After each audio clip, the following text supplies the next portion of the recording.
또 하나 좀 소개해드릴 사건이라면 저희가 어제도 한번 설명드렸습니다만 서울 강북구에 있는 한 아파트의 경비원께서 안타깝게 돌아가신 상황이 있었는데 이게 간단히 끝날 일이 아닌 것 같은 상황이 하나둘씩 계속 이어지고 있습니다.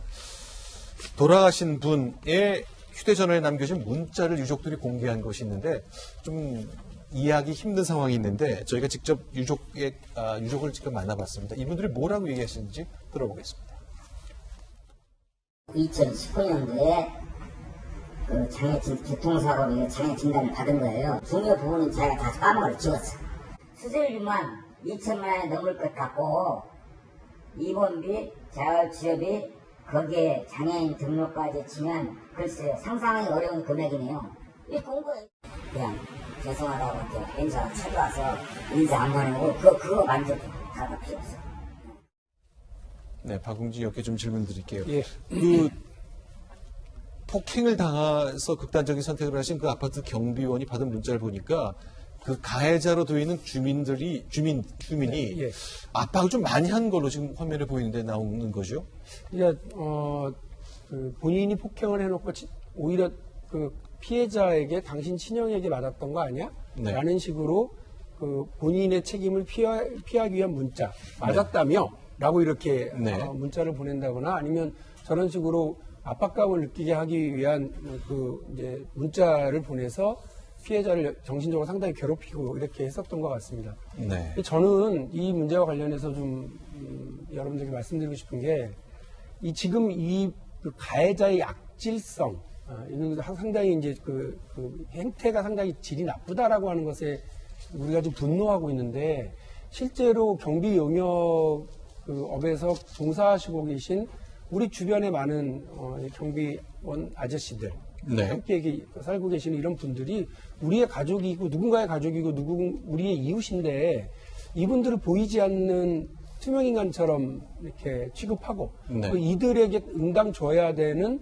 그 노동의 대가 이런 부분에 대해서는 상당히 박하게 하는 우리들의 모습은 이 악질적인 가해자 뒤에 숨는 거 아닌가 싶은 생각이 듭니다. 여러분 생각해 보십시오. 이 경비원들에 대한 주민들의 갑질 여러 차례 있었던 일이고 네. 이번에 유독 아주 악질적이고 그 영상이 남아있고 증거들이 남아있기 때문에 시민들이 분노를 하고 있는데 여러분이 살고 계신 아파트, 여러분 주변에 경비 용역 업무를 하고 계시는 분들은 과연 인간다운 노동 환경에서 살고 계시는지 직접 네. 한번 점검해 보셨습니까? 어떤 아파트에서는 경비 용역 업체들이 이분들을 최저임금이 오르니까 이분들에게 대해 들어가는 비용이 너무 든다고요.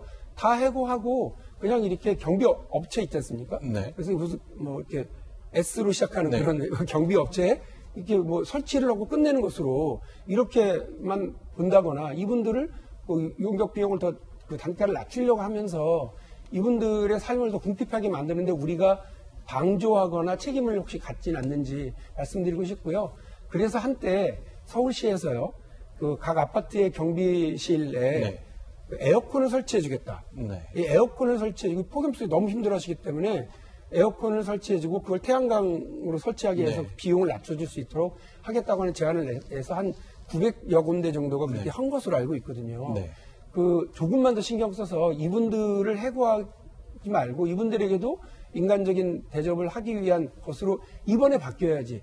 우리가 그분들에게 무관심했었던 것을 악질적인 행태를 났던 이 가해자에게 모두 다 이렇게 씌워놓고 네. 우리는 빠져나가는, 그래서는 안 된다고 저는 생각합니다. 이번 기회에 경비 용역업에 종사하시는 분들과 특히 이분들이 연령이 있으신 고연령층들이시거든요.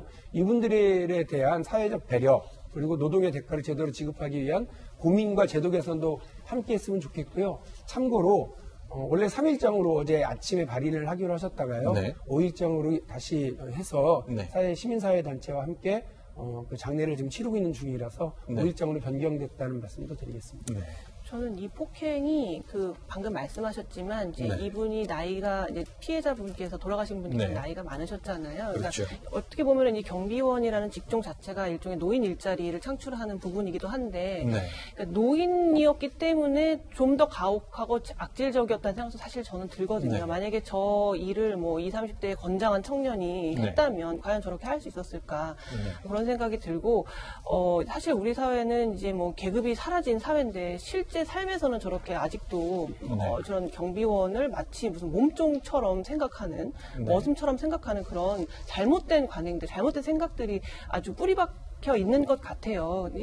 그렇지만 뭐 꼭 저 일을 뭐 경제적으로 물론 뭐 어려워서 하시는 분들도 있지만 그냥 퇴직하시고 난 다음에 네. 자기가 내가 쓸 돈을 내가 벌어서 이제 일하겠다라는 생각으로 일하시는 분들도 상당히 많기 때문에 네. 그런 정말 말도 안 되는 그런 진짜 이런 계급의식 같은 그런 네. 것들이 빨리 고쳐져야 되고 특히 노인 인력들에 대한 우리의 이제 태도 자체가 바뀌어야 된다고 생각이 듭니다.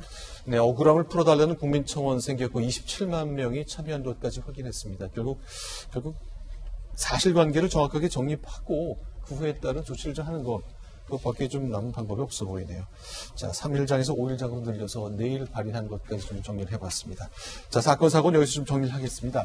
장성철 소장님 여기서 인사 좀 드려야 되겠어요. 네, 자, 오늘 말씀 감사합니다. 잘 들었습니다. 네. 고맙습니다.